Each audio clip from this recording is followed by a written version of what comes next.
Right, I'm starting with a beautiful wafer, almost like a twill. It's called Honey Macadamia wafers, and it is one of my favourite recipes in the book, and why it's one of my favourite recipes in the book is because you'll see how absolutely one of the most simple recipes to make with very basic ingredients, but so impressive to serve to guests and so delicious to eat. So you can't really go wrong with a recipe like that. You start with 165 grams of caster sugar straight into your machine, 75 grams of plain flour. Sorry, I should have taken the lids off. Straight into the machine. 100 grams of butter, soft. Oh. In it goes. No baking paper, we don't need. 90 grams of honey and 2 egg whites. That is it. So, lid on.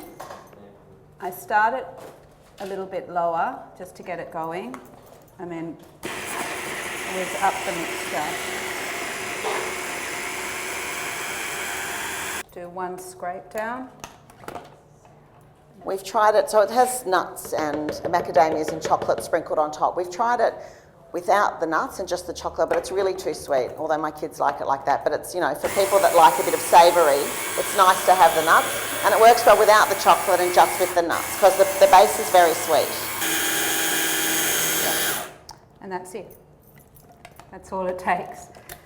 So, what you're left with is a beautiful creamy mixture. Yes, you've got to be very careful with this incredibly sharp blade.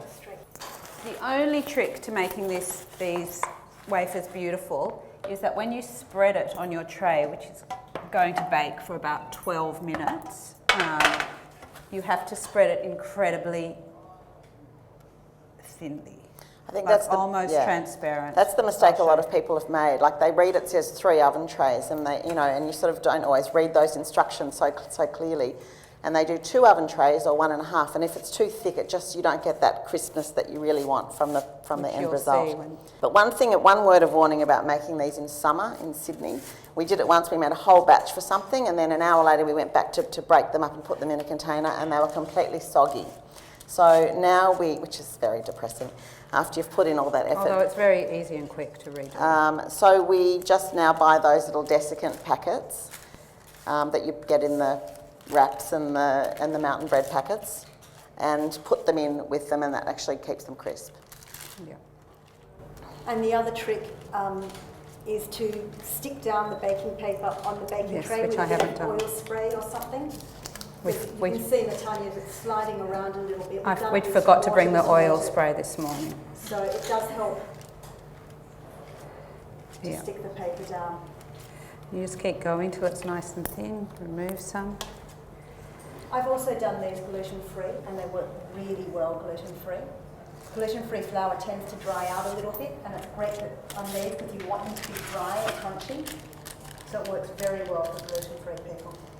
And it's up to you how coarsely you want to chop your macadamia. Sometimes we almost just halve them and have it really rustic or quite finely chopped, and the same with the chocolate chips. We're addicted to these Belcolade chocolate drops, and we just cut them in halves and quarters so you have big chunks of chocolate. So as thin really as you can get it, and then just a handful of which nut of your choice. And I think sprinkled I'm all right, over. Lisa, correct me if I'm wrong, but at one stage I was sprinkling on the really fine chopped bits of the nuts, and they burnt a little bit. Well, they can. I don't know. Because it's a very quick. Yeah, that is a very quick Try thing. and give you all the tips so that you get it perfect. But it's the sort of recipe that you don't put them in the oven for 15 minutes and go away. It's like toasting nuts. You need to stand there and you need to check it probably from 10 or 11 minutes because, they go from well cooked to burnt in 10 seconds because they are so fine. And what you're looking for when it comes out of the oven is quite like a rich golden colour. You can really have to quite stand dark. there and watch. Okay. So we're going to put this in the oven. That's it. I'm going to take it up and See, show now everybody. a tray like that, this quantity, which is just a small quantity, makes 3 wide oven trays. You can see how much we've got. So it would So you can make see how about thin it is. 7 trays of that And how- size of wafer, which is fantastic. And when it comes out of the oven, it will be soft. So don't wait for it to go hard because it cools and hardens. It goes into the oven. In the book, it says 18 to 20 minutes, and that just really depends on your oven. Yesterday, in Lisa's oven, they were cooking for about 14 minutes. In my oven, it's about 16 minutes. So you just have to really, I would watch it. After 12 minutes, I'd be standing there watching. Yeah.